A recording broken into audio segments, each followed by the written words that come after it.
Hi, have to make வாழைக்காய் பொடிக்கறி இன் GR taste and travels. இது எப்படி பண்ணுறதுன்னு பார்க்கலாமா? ஆக்சுவலி இதில் ஒரு பொடி போடுவாங்க. அந்த பொடியை தான் நம்ம இப்போ பார்க்க போகிறோம்.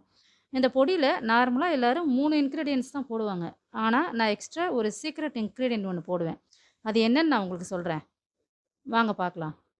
இந்த பொடியை நீங்கள் வாரத்துக்கு ஒரு தடவை பண்ணி வச்சுக்கிட்டா போதும். பொரியல், வறுவல் எல்லாத்துக்குமே யூஸ் பண்ணலாம். வாங்க இதுக்கு தேவையான பொருளை பார்ப்போம். வரமல்லி, வரமிளகா, கடலப்பருப்பு, அப்புறம் அந்த சீக்ரெட் இன்க்ரீடியன்ட் தேங்காய்.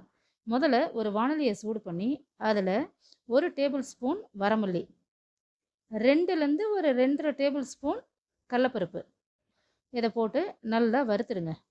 இதை வறுத்துட்டு இருக்கும்போதே கொஞ்சம் நேரம் கழித்து அதில் ஒரு காஞ்ச மிளகா. இந்த காஞ்ச மிளகா நீங்கள் உங்கள் காரத்துக்கு ஏற்ற மாதிரி போட்டுக்கோங்க. நாங்கள் காரம் நிறைய சேர்த்துக்க மாட்டோம், ஸோ அதனால் கம்மியாக போடுறோம். அந்த வரமிளகாயும் போட்டு நல்லா இது 3யும் வறுக்கணுங்க. ஒரு ஸ்மெல்லு வர வரைக்கும் இதை வறுக்கணும். இதை வறுத்துட்டு இதில் நான் சொன்னேன் பார்த்தீங்களா, அந்த சீக்ரெட் இன்க்ரீடியன்ட் தேங்காய், அதையும் போட்டு வறுத்துடுங்க. வறுத்துட்டு இதை மிக்சியில் போட்டு பவுட்ரு பண்ணி வச்சுக்கோங்க. அதாவது அமாவாசை அதே மாதிரி விரத நாட்கள்லாம் நம்ம ஏற்கனவே அரைச்சி வச்ச பொடியை சேர்த்துக்க மாட்டோம். அந்த மாதிரி டைமில் இந்த ஈஸியான பொடியை நீங்கள் அரைச்சி சேர்த்துக்கோங்க. ரொம்ப நல்லாயிருக்கும்.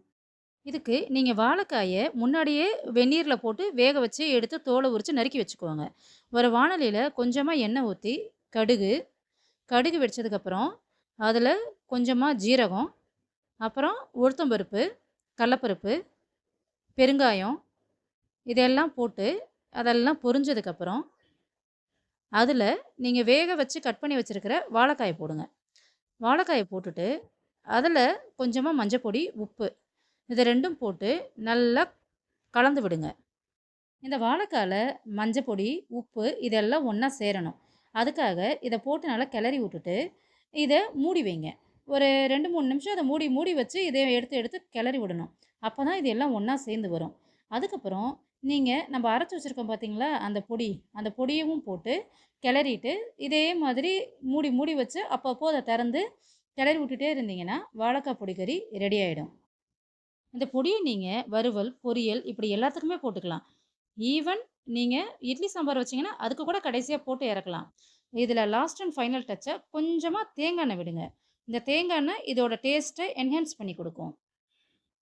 வீக்லி ஒன்ஸ் அந்த பொடியை பண்ணி வச்சுக்கிட்டிங்கன்னா நீங்கள் இதை எல்லாத்துக்குமே போட்டுக்கலாம். இப்போ நீங்கள் இட்லி சாம்பார் வைக்கிறீங்க அப்படின்னா அதுலேயும் கடைசியாக இறக்க போகிறதுக்கு முன்னாடி இந்த பொடியை கொஞ்சமாக தூவி இறக்குனீங்கன்னா சாம்பார் நல்லா வாசமாகவும் டேஸ்ட்டாகவும் இருக்கும். இதை நீங்கள் ட்ரை பண்ணி பாருங்கள். அவ்வளோதாங்க, ஈஸி அண்ட் டேஸ்டி வாழைக்காய் பொடிக்கறி தயார். தேங்க்யூ. வெற்றிவேல் முருகனுக்கு அரோகரா.